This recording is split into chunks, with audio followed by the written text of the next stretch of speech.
भले ही अमेरिकी राष्ट्रपति ट्रंप रूस और यूक्रेन के बीच लड़ाई को खत्म कराने की कोशिश कर रहे हों, लेकिन इन प्रयासों के बीच लड़ाई और ज्यादा तेज हो रही है और दोनों देश एक दूसरे की ज्यादा से ज्यादा जमीन पर कब्जा करना चाहते हैं।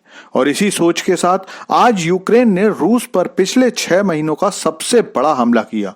यह हमला यूक्रेन ने किया ड्रोन से और इसका टारगेट था रूस की राजधानी मॉस्को।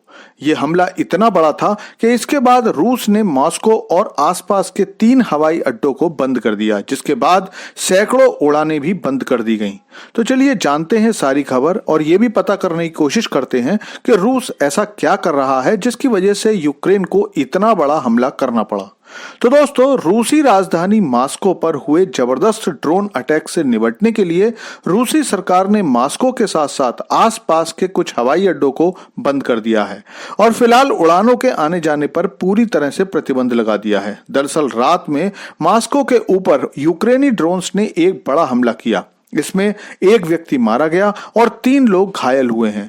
इस हमले के बाद मॉस्को के कई अपार्टमेंट खाली करा लिए गए। रूसी सरकार ने एहतियात के लिए शहर के डोमोडेडोवो रेलवे स्टेशन से होकर जाने वाली ट्रेनों को भी रोक दिया है।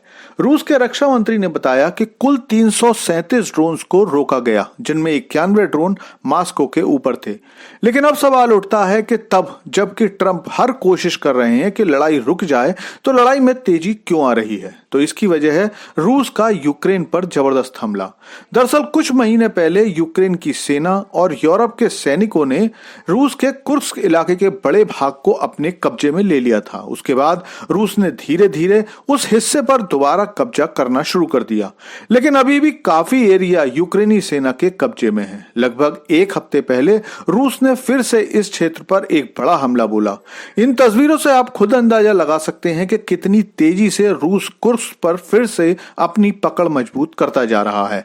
यूक्रेन के सैकड़ों सैनिक मारे जा रहे हैं और रूस उन अमेरिकी और यूरोपीय हथियारों को अपने कब्जे में ले रहा है जिनसे यूक्रेन की सेना लड़ रही थी।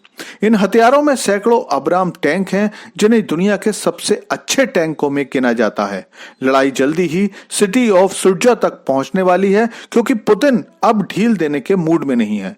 लेकिन ऐसे समय में जब रूस अपने ताकतवर टैंक और मिलिट्री हथियार इस्तेमाल कर रहा है, तो यूक्रेन भला ड्रोन अटैक क्यों कर रहा है? तो दोस्तों, इसकी वजह यह है कि अमेरिका ने यूक्रेन पर न केवल आर्थिक सहायता देने की रोक लगा दी है, बल्कि हर तरह के हथियारों को भी देना बंद कर दिया है। लेकिन उससे भी बड़ी बात यह है कि जो मिसाइल और जहाज यूक्रेन के पास हैं, उनके इस्तेमाल को भी रोक दिया गया है। 2 दिन पहले अमेरिका ने यूक्रेन से कह दिया था कि वो ब्रिटेन द्वारा दी गई स्टॉर्म शैडो मिसाइल को इस्तेमाल न करे। स्टॉर्म शैडो एक एयर टू ग्राउंड मिसाइल है।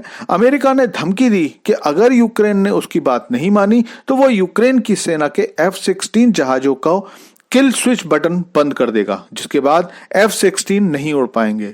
हाल में ही ब्रिटेन ने 500 स्टॉर्म शैडो मिसाइलें यूक्रेन को दी थी। अब अमेरिका की ऐसी चेतावनी के बाद यूक्रेन के पास ड्रोन छोड़ने के अलावा कोई और रास्ता नहीं बचा था। रूस पर ड्रोन अटैक की एक बड़ी वजह यह भी है कि आज सऊदी अरब में रूस और यूक्रेन के अधिकारियों के बीच शांति वार्ता होने वाली है और यूक्रेन के साथ पूरा यूरोप इस शांति वार्ता में रोड़े अटकाना चाहता है।